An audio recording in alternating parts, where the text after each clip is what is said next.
Hello everybody, welcome back. Today as well we have got you another video. In this video I'll show you how you can simply go ahead and sign into Ubisoft account with Xbox account. But before that, please do make sure to like our video, subscribe our channel, and instead any further delay, we'll simply go ahead and step into our video. For the matter what you will do, first of all, gonna go ahead access your Chrome browser over here. Once you have done so, this kind of interface gonna pop up. Afterwards, you're gonna go ahead, tap on this profile icon, and you're gonna make sure that you're logged in as well. Once you're logged in, what you're gonna do afterwards is simply gonna go ahead, scroll down, and tap on this option called account management. And when it's loaded, you're gonna go ahead, find this option called account information on top. Go ahead, tap on it again.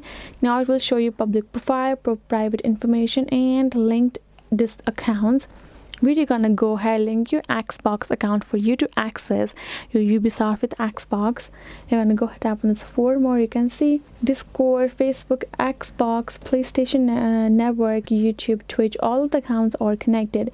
You can see Xbox is not connected, it's not linked, it's showing relink. Go ahead, tap on this relink option and simply relink your Xbox account to your Ubisoft, and that way you will be able to access or sign in with the Xbox account on Ubisoft. So this will be it, guys. Hope this video was helpful to you all. Thank you so much for watching, and yes, I'll see you guys in our next video.